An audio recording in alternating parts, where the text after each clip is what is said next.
Buenos días a todos y a todas, bienvenidos al primer encuentro virtual de la materia literatura inglesa, presentado por su profesora Gabriela Ramírez Altagracia. Empecemos. ¿Qué es la literatura? La literatura es una manifestación artística basada en el uso de la palabra y del lenguaje, tanto escrito como oral. Asimismo, es el nombre de una materia académica y el nombre de la teoría que estudia las obras literarias. La palabra literatura deriva del latín literatura, donde litera es letra. Con este término también se conoce el conjunto de las producciones literarias, por ejemplo, de un país, una época o una lengua.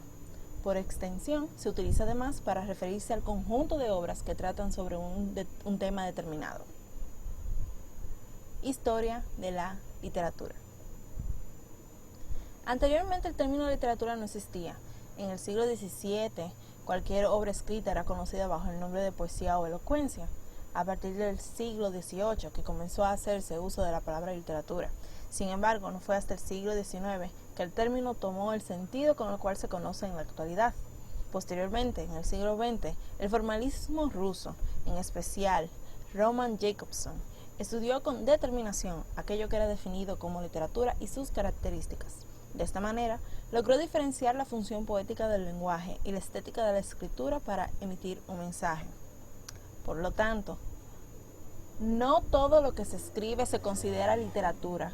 Por ejemplo, los textos periodísticos o las investigaciones académicas no cumplen con una función poética del lenguaje, aunque sí compartan un mensaje o información. La literatura es propia de la cultura del ser humano y tiene características propias de cada época y lugar donde se ha desarrollado. En la antigüedad, en la literatura griega, se crearon obras de referencia que marcarían la producción literaria posterior, como la Ilíada y la Odisea, ambas de Homero. Géneros literarios. Los géneros que destacan a lo largo de la literatura inglesa hasta la contemporánea son géneros clásicos y actuales, considerada una de las literaturas más ricas en géneros del mundo. Entre ellos podemos mencionar la poesía, que es un tipo de obra literaria que utiliza la combinación de palabras en versos para transmitir una estética determinada.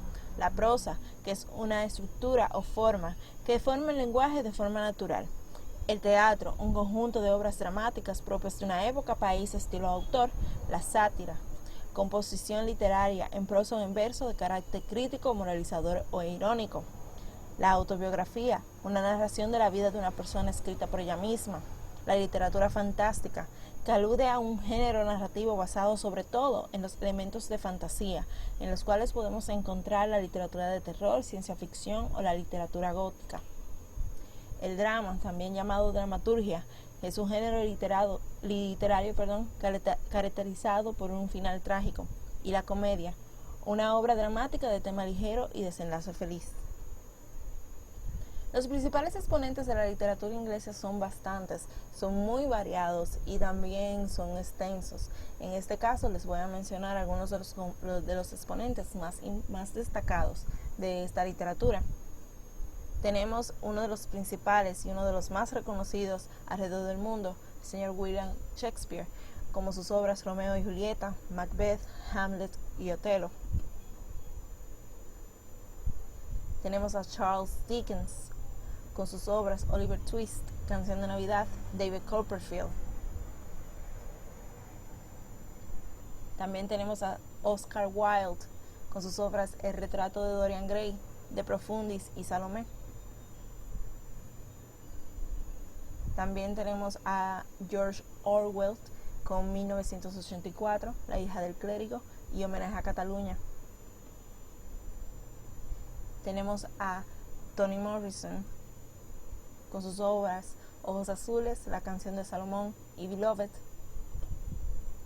Y por último, pero no menos importante, a J.K. Rowling, conocida mundialmente por sus libros y las adaptaciones de estos, como Harry Potter, la saga completa, Animales Fantásticos y Dónde Encontrarlos, y Harry Potter y el legado maldito. Para finalizar, un proverbio hindú. Un libro abierto es un cerebro que habla, cerrado un amigo que espera. olvidado un alma que perdona y destruido un corazón que llora. Muchas gracias por acompañarme en nuestro primer encuentro virtual. Nos veremos pronto. Tengan un buen resto del día.